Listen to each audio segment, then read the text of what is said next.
진짜 이제는 더 이상 해드릴 말도 없어요. 작년 12월 27일 날 아직도 기억하는데 그때부터 줄창 제가 얘기했죠. 이제 곧 파티가 끝나는데 안전하게 귀가하고 싶으면 지금부터 먼저 가방을 싸라. 그리고 서점 갔더니 어떤 개그맨이 대박 났다고 투자 지침서를 냈던데 이제 진짜 종점이 가까워온 것 같다. 그리고 제롬 파월이 연준 의장 연임하는 조건으로 대신에 유동성 소각의 어떤 미션을 받고 이제부터 진짜 작심하고 시장을 패려고 매파로 달려들 것이다.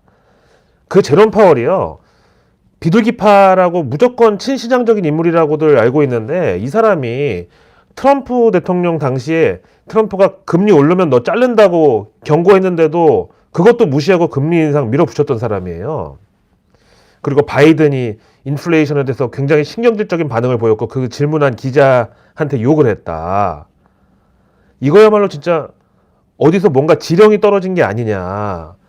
거기다가 바로 어제 백악관에서 우리는 경제를 판단하는데 주식시장 신경 쓰지 않는다. 즉 폭락이 와도 우리를 원망하지 마라. 그리고 그동안 좀 먹었으니까 됐지 않냐. 이런 성명까지 냈다. 등등. 얘기했잖아. 형님, 누님, 그리고 친구들아, 그리고 후배님들. 더 이상은 할 말이 없어요. 이제 저도. 그리고 평소에도 항상 말해왔던 게 왜 우리나라에서 너 주식하냐? 뭐 나는 주식 안 한다. 뭐 이런 주식을 한다는 표현이 있는 나라는 전 세계에서 우리가 유일하다고. 이거는 이제 영어든 일본어든 뭐 중국어든 그 어떤 나라의 언어로도 번역이 불가능해요. 주식을 한다 이 표현은. 직역을 하면 또 바로 비문이 되는 희한한 표현이라고요. 그리고 주식은 어감하고는 전혀 정반대로 주체적인 삶을 살지 못하게 합니다. 사람을. 아무리 공부를 해봤자 이게 남이 사야 오르고 또 남들이 팔면 가격이 하락하는데 보통 공부가 남보다 우위에 서려고 하는 건데 주식은 공부를 하고도 남한테 감정도 생활도 경제적으로도 지배당하는 삶을 강요당한다 얘기했잖아요. 그리고 저는 동학개미 서학개미 분들 개별 종목 투자를 아무리 좋게 봐주려고 해도 이건 제대로 된 분산 투자가 아닌 게 아니 오늘처럼 이렇게 떨어질 때 보면은 내 주식 계좌도 국민연금도 내 퇴직연금도 내 펀드도 다 같이 떨어지는데 무슨 분산 투자야. 다 똑같은 종목 들고 있는데. 그리고 뭐 폭락할 때 되면은 의뢰이 또 이제 왜 연기금이 구원투수 역할 안 하냐고 시장 방어 안 하냐고 화내는 분들이 있는데 아니 연기금이 왜 떨어지는 칼날을 잡아줘야 되죠? 주식을 직접 투자하는 사람들이나 연기금이 받아줬으면 좋겠다는 거고 주식 안 하는 사람은 그런 거 안 바라고요. 그냥 안정적으로 운영만 잘해주기를 바라는 사람이 더 많은데 오늘 보니까 LG 에너지 솔루션이 또 갑자기 나타나가지고 지금 대형주들까지 수급 다 망가뜨리고 한국 증시는 진짜 답이 없어요. 그럼에도 불구하고 아직 바닥은 아니라고 봅니다. 지난 2000년대 초 그 닷컴 버블 그것도 딱 2년짜리였거든요. 지금 이제 코로나 유동성 장세도 2년이 가까워지고 있어요. 하여튼 닷컴 버블은 그때 당시 이제 버블의 크기도 어마어마했지만 버블이 꺼지는 단계에서도 굉장히 악질적이어가지고 진짜 더더욱 많은 사람들을 벼랑 끝으로 막 내몰았었는데 그때 당시 나스닥 지수가 이제 5천에서 버블이 딱 터지기 시작했는데 5천에서 4천 갔다가 4,500까지 갑자기 상승을 했어요. 그때 또 다 올라탄 거예요. 그렇게 사람들 다 올라탔는데 거기서 다시 2차 하락 나오면서 4,500에서 3,500까지 거꾸로졌다가 이제 사람들이 막 다 죽어서 낮아빠지니까 갑자기 또 4,200까지 상승했어요.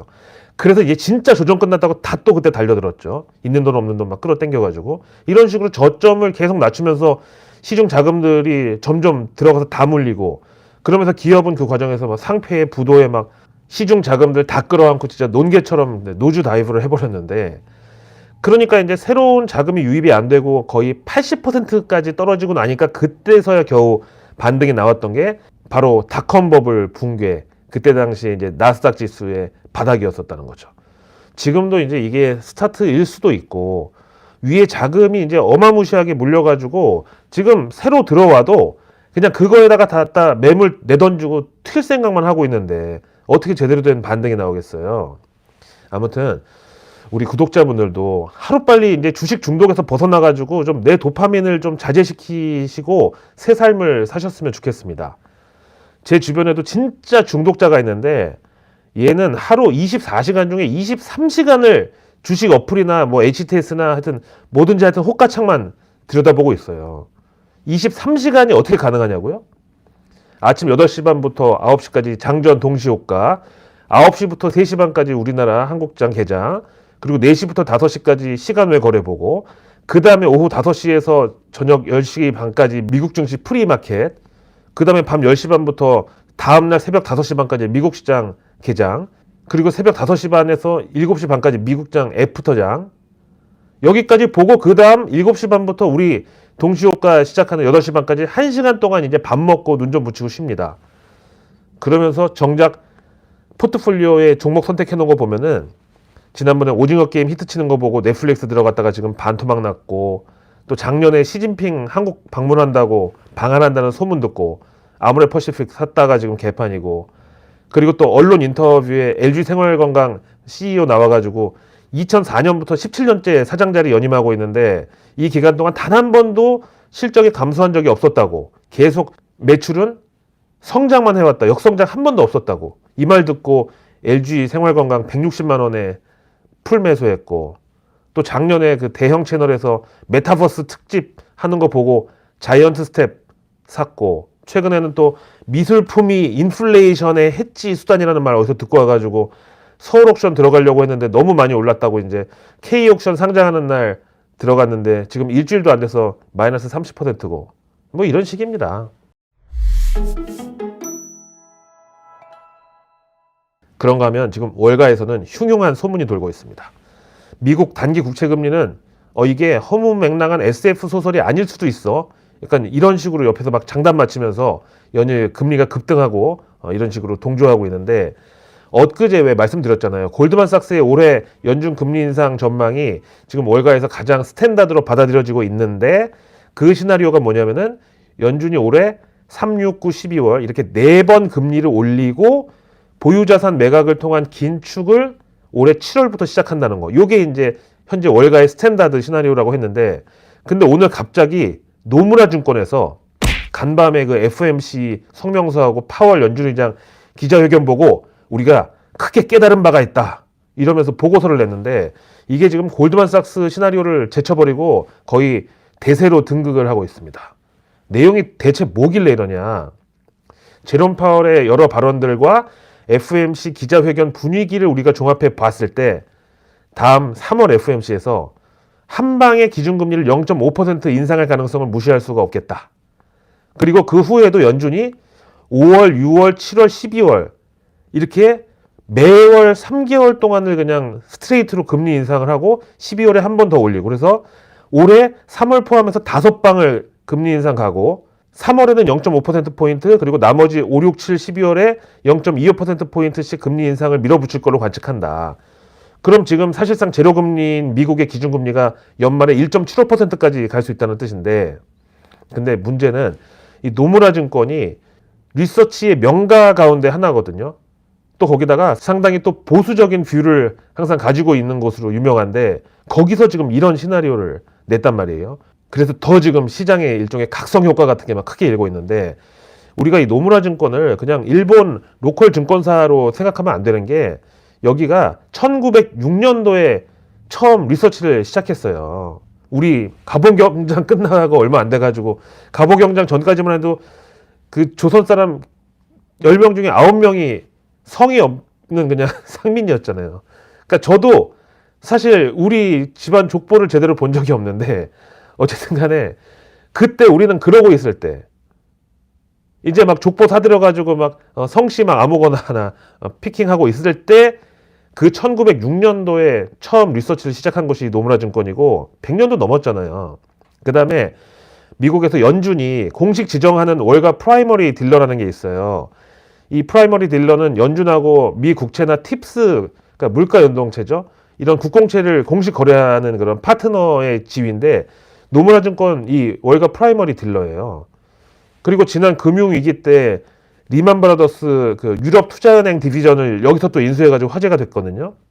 이 리만 브라더스가 미국에서는 파산했지만 유럽 쪽은 엄청나게 알짜배기 딜 같은 거 많이 갖고 있었기 때문에 이걸 탐내는 금융사들이 많았는데, 당시 하도 막 신용경색 돈맥 경화가 막 심해가지고 월가에서도 자금 조달이 만만치 않던 그런 시절이었는데, 노무라가 이걸 먹었다는 거는 진짜 엄청난 저력이 있었다는 걸 보여준 셈이죠. 그 노무라에서 저렇게 지금 시나리오를 들고 나왔다는 거예요.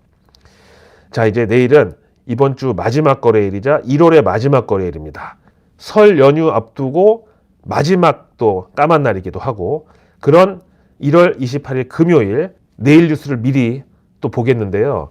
우선 내일 정도는 연기금이 등판을 하면서 반등이 나올 것 같기는 한데, 문제는 이 또 할리데이 리스크. 금요일장 마감하면은 설 연휴로 이제 5일 동안 휴장에 돌입하는데, 그럼 그 5일 동안 연준 임원이 또 무슨 매파적인 발언하거나 월가에서 또 무슨 해프닝이 생기거나 그럴까봐 아예 그냥 장기 연휴 들어가기 전에 다 팔아가지고 현금화하는 거를 할리데이 리스크 투심이라고 하거든요.